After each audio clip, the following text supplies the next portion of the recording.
Alright guys, we are back and welcome to another Raid Shadow Legends video. Today we are live on the test server to showcase Xena, warrior princess who's a barbarian legendary, joining the game as a champion pass exclusive.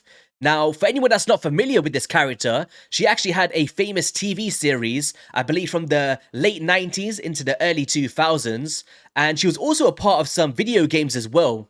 So just to give you a bit of backstory, I had to do some research myself as I was born at the time that this TV series actually had its first pilot episode, so I'm not too familiar with the series myself, but I know that a bunch of you guys watching was really excited for her to come into the game. But it says that she was also a part of some hack and slash video games developed by Universal Studios, co-published by Electronic Arts and Universal Interactive Studios for the PlayStation in 1999, but also had a Game Boy Color version which was developed in 2001. I actually really do remember the art styles of the cover of the game, but I've never actually played it myself. But you guys let me know in the comment section below. Have you played one of the games from Xena Warrior Princess back in the day? But of course, she's now shown her face in Teleria, and I do want to see the value of her kit. Is she going to be an S tier nuker, or is she going to be trash? So that's basically where the thumbnail came from, right? Trash or pass? Which one does she get? Let's get right into it.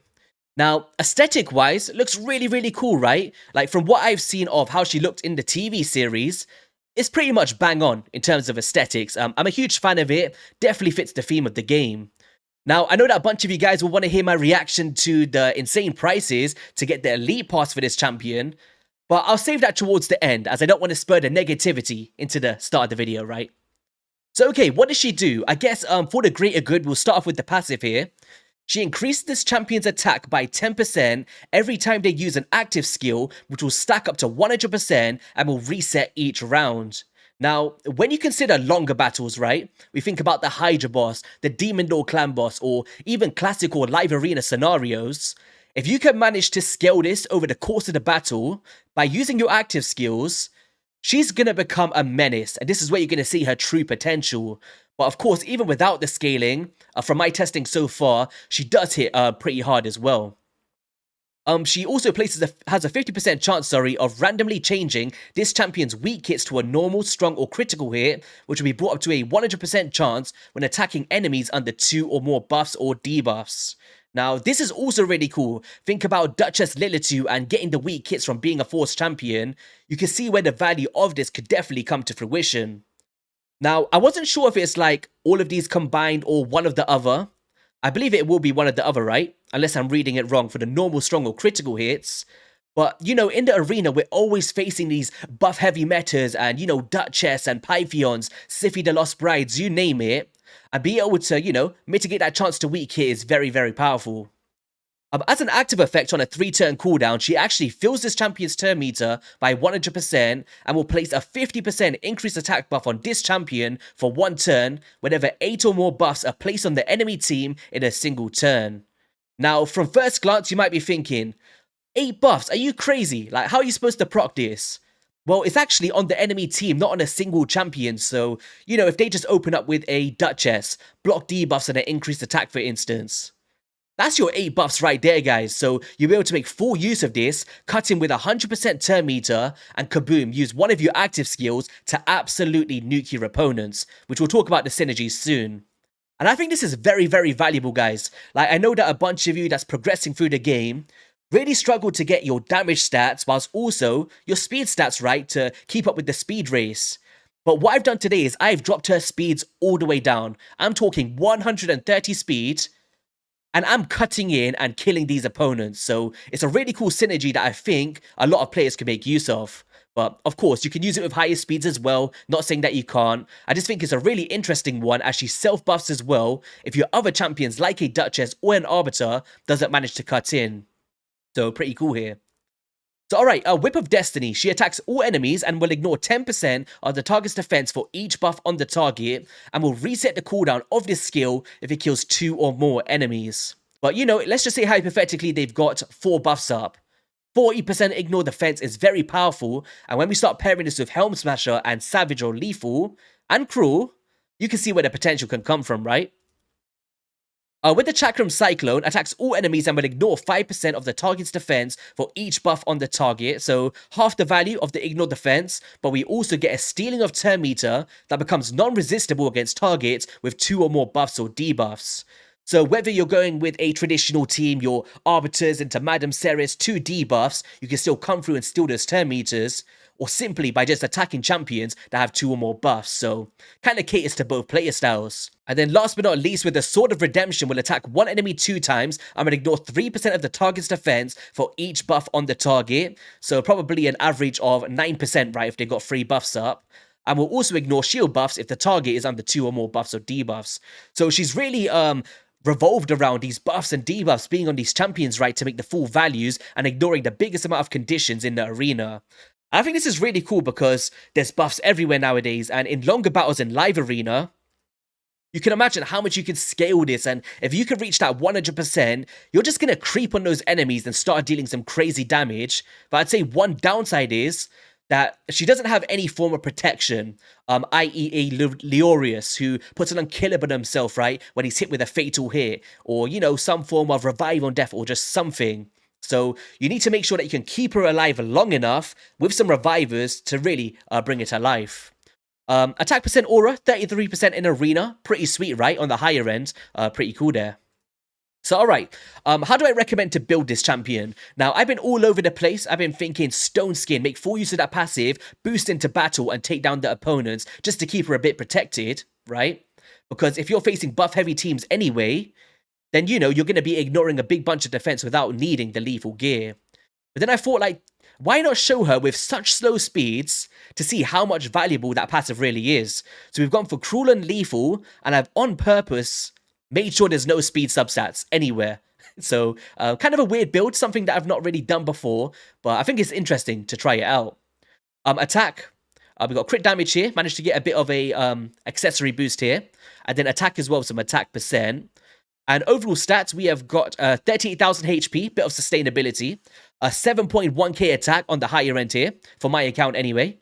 2.1k defense, 130 speed, which is on purpose.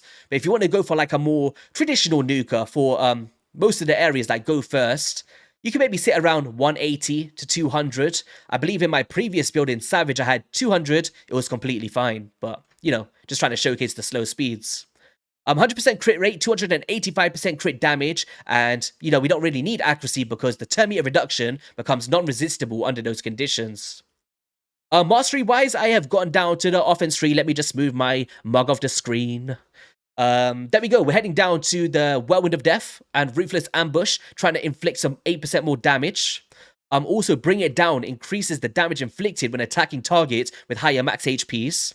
And going all the way down to Helm Smasher, trying to blend them all together to deal true damage if we manage to make this proc, pairing with the Lethal, the Cruel, and the active skills. Defensive tree, our main thing is going to be the Retribution and Deterrence. I've also gone for the Improved Parry to decrease some damage taken. But another way that you could go is maybe Blast Proof, you know, mitigate those AoE attacks, and also the Resurgent to remove random debuffs. So, you know, either of the two ways is completely fine. Alright then, so we're now in the classic arena, and let's see if we can face some buff-heavy teams to manipulate a passive to boost them into battle to take down some of these opponents, and I would love to see the way that is scaling as well over the longer battles as well. So we do about 3 or 4, you know, see if we can get it done. So you're going to see here, 1 buff, and now that there's 2 buffs, 3 buffs going out from Siphi, we've boosted into battle before anybody else. And this is going to be really cool as she self-buffs herself with the increased attack. And we can now come through with this potential A2 and, you know, reduce some of those turn meters. Or steal some of them. So there we go. Non-resistible. She's now at 80% turn meter. So now we can get an increased attack on for this next one. And we're going to cleanse it off with a decreased attack. Get a bit of a block debuffs up as well. Why not? Bring them back. No problems. So we've got a few buffs here. That's pretty nice. And let's go in with the big nuke now. On a 1-time speed. Kaboom! Pretty decent damage, right? Now we can manipulate the A1 now with the double hit to just take down this Rotos at the end. You can see where passive really was coming into effect, right? There we go. Let's just do A1s. He's trying to kill my Duchess. No! That was close, though. Oh, managed to get it done. Bring in the A1 of the new champion. Which it's only a AoE. Let's just go with A1 here. There we go. Managed to get the job done. How much damage did we do? So 315,000. Don't know if you can see that. There we go. Pretty decent, right? But the main thing is seeing that when you're facing these Duchesses, these Siffies, or these multi-buff champions like Mithrala Lifebane, where it can't come live in full effect. So let's go against this team next.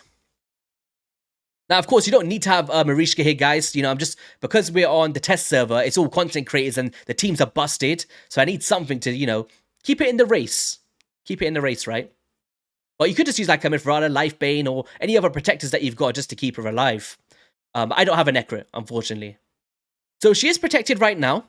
There's not really any threats. Let's just go with the A1s. Beautiful, managed to bring her in. Nice. Oh, Torment is going to be a bane of my existence here. I didn't see if we cut in. We probably did, right? I didn't see. Okay. Torment's just going for the Duchess Lily too. That's exactly what we want. Let's get a bit of protection on now with the Strengthen. Alright, so we've got a few buffs active now. Oh, those all fell off. I didn't really want that. Let's cleanse it off, Duchess. We kind of want some buffs now. But they do have 2, so let's try and reduce the turn meters. Alright then, so this is actually a perfect example. I really wanted to show this to you guys. This was perfect. Did you notice that we didn't steal any turn meters, even though that they had 2 active buffs? The reason for that is that they had shields, which we broke, right?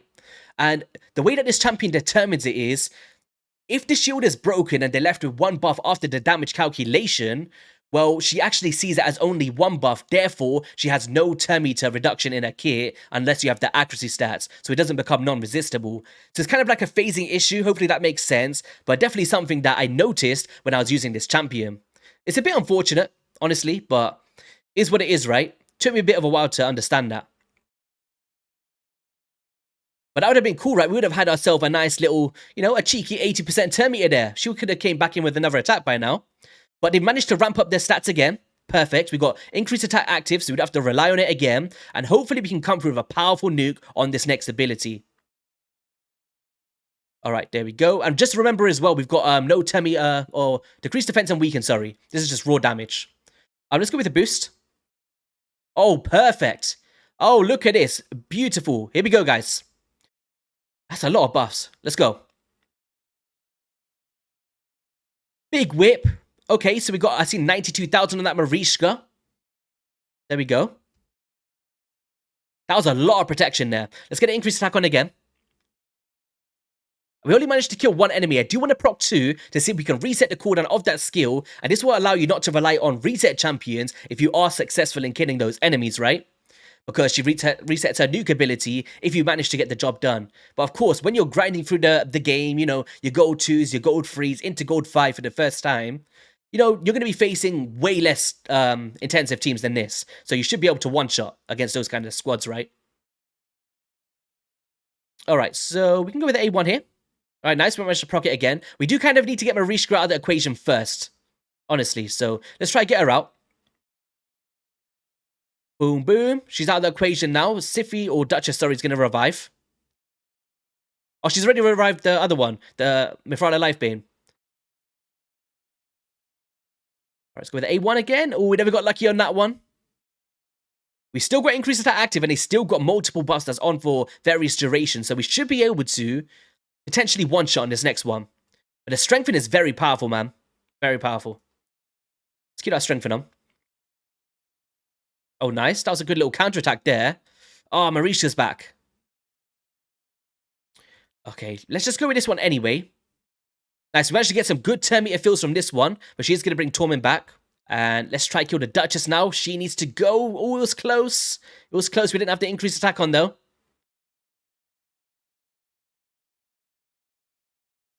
All right. A1, come on. No! Marishka! Please! I thought you was unbreakable. Nice little counterattacks there. This is that defensive mastery, guys. Coming live in full effect. Pretty sweet. Alright, nice. Some more buffs. Ready for the nuke. Here we go. Kapow! Take them down. 124,000 on that final one. And we should be well on our victory now to finish this off. So hopefully that makes sense. You can see that the damage is starting to scale the more that we're using these active skills. And when you think about Live Arena in particular, this is where I would be focusing on using this champion. Like, looking at 113,000 there. So, you know, and you got to remember the 1 million damage. Oh my god. So you can see, like, over these longer battles, this is where you're going to see the full effect. I don't know if I would use it as a, you know, a traditional speed booster into nuke, but maybe we'll try it. Maybe we'll try it, but she is very slow in speeds. So I guess for this next one, let's try this with a Siphi and a Valkyrie. I want to try cut in, kill the Siphi, the Lost Bride, and the Valkyrie, and then, you know, manage to take control of the battle. There is some stone skins in there, so maybe trying to steal the Termeter is not the best play here, but we do have multiple buffs to ignore, 30% defense, and hopefully the Helm Smasher can proc. So let's go for this, and try and reset the cooldowns. There we go, we killed 2 enemies, resetted the cooldowns now. Perfect. Go to a 2x speed again. Oh. That's fine. Completely fine. Let's bring them back. Go with an increased attack here. We're going to boost into battle. That's cool. But now that she's reset the cooldowns again, we could just go for another nuke. Boom. Take them down. 191,000 on that hef rack. And we managed to take down a top tier team. But of course, if you get reaction procs or something and you don't manage to kill those 2 enemies, we wouldn't have reset those cooldowns and we'd have been stuck to the other skills that she has.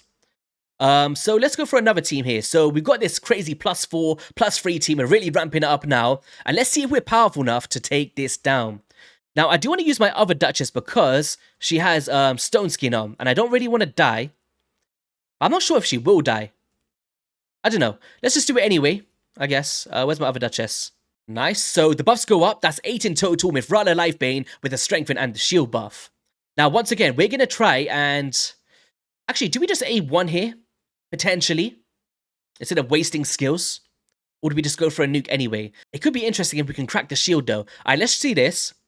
So you see there, we cracked the shield, we never got the full turn meter increase because we cracked the shield of Mifrala and Ursula, and once again, the phasing told the champion that they've only got 1 buff active now, therefore, she only got 20% turn meter from the Kanjafon who had more than 2 buffs, right? So let's just boost into battle. We get increased attack on.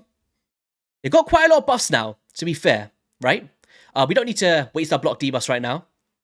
So, managed to, you know, tank up some of the hits there. Beautiful. We get a bit of a strengthen on. We do want some protection here, of course. And now they've got quite a few buffs on. Let's see if we can nuke them down.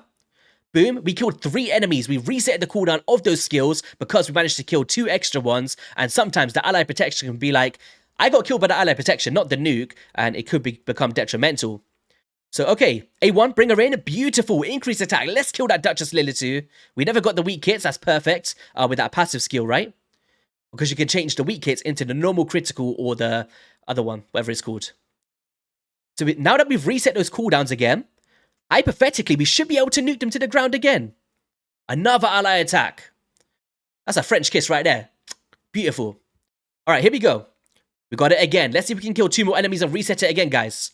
There we go. Reset the cooldown. And this is really cool for players that don't have these reset champions for their nukers. Granted that you managed to get the job done. And all that she's doing by using these active skills is, you know, ramping up her attack stats up to 100%.